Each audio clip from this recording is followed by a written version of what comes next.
Fund company के नाम पर की लाखों रुपयों की ठगी। निवेश के नाम पर आम लोगों को किया गुमराह। गुड्डू उर्फ नरेश पिपले पर है पहले से कई ठगी के अपराध दर्ज। ठगी का शिकार हुए कई पीड़ित पहुंचे जिला प्रशासन के द्वार। अपर कलेक्टर से लगाई न्याय की गुहार। इंदौर शहर में ठगी के मामले आए दिन सामने आ रहे हैं। फर्जी चिट फंड कंपनी बनाकर आम जनता को डबल निवेश लालच देकर कर रहे हैं ठगी का शिकार। ऐसा ही मामला इंदौर के कलेक्टर कार्यालय में कुछ ठगी का शिकार हुए पीड़ित आए। अपर कलेक्टर गौरव बैनल से मिले, शिकायत कर ज्ञापन दिया। आपको बता दें कि चिट फंड कंपनी ठगी एक प्रकार की वित्तीय धोखाधड़ी है जिसमें कंपनियां लोगों को आकर्षक रिटर्न का वादा करके निवेश करने के लिए प्रेरित करती है, लेकिन वास्तव में उनका उद्देश्य निवेशकों के पैसे को ठगना होता है। चिट फंड कंपनियां अक्सर उच्च और आकर्षक रिटर्न का वादा करती हैं जो असंभव या अवास्तविक होते हैं। निवेश के लिए दबाव या कंपनियां अक्सर निवेशकों पर दबाव डालती हैं कि वे जल्दी से जल्दी निवेश करें, अन्यथा वे अवसर खो देंगे।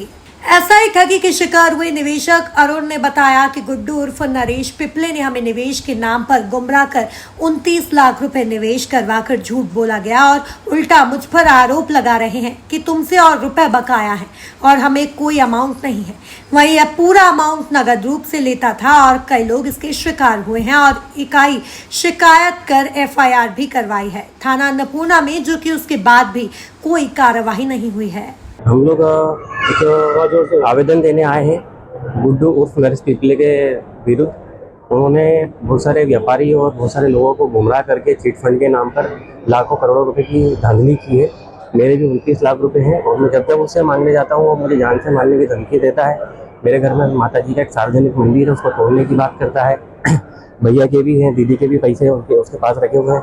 इनके ऊपर भी आए दिन दादागिरी करता है। हम लोगों ने उसके ऊपर FIR करवाई है, लेकिन आज तक उसके ऊपर भी कोई कार्रवाई नहीं होती। टोटल कितना अमाउंट है? भैया का टोटल 25 लाख रुपए है। अगर समथिंग अगर चिट फंड की बात करें तो उन्होंने कम से कम 12 से 13 करोड़ रुपए का धांधली करी है। उसने पर्सनली फार्म हाउस और प्रॉपर्टियाँ खरीदी है।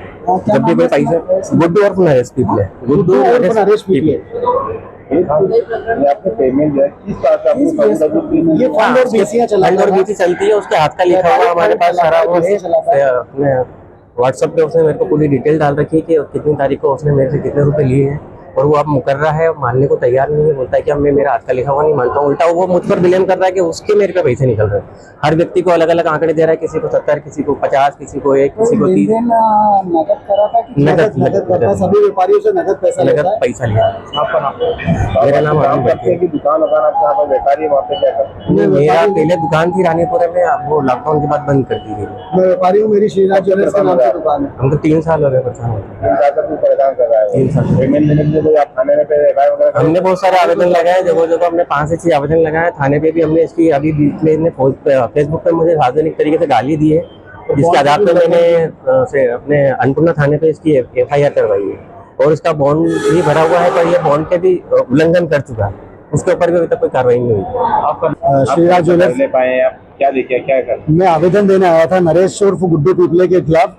इसने सभी हम सब व्यापारियों से फंड और BC का प्रलोभन देकर के हमसे इसने पैसे लिए हैं और इस पर कई आपराधिक प्रवृत्ति का है और कई अपराध इस पे है जो थाना सेंटर कोतवाली से इस पर कोई कार्रवाई नहीं हो रही है और कई बांड उल्लंघन कर चुका है। कोई इसके ऊपर विरुद्ध कोई कार्रवाई नहीं होती। 307 चाकू के भी कई केस है इनके ऊपर और सभी परिवार वाले मिलकर के हाथ से नकार रहे हैं। कोई व्यापारी को किसी को पैसा नहीं दे रहा।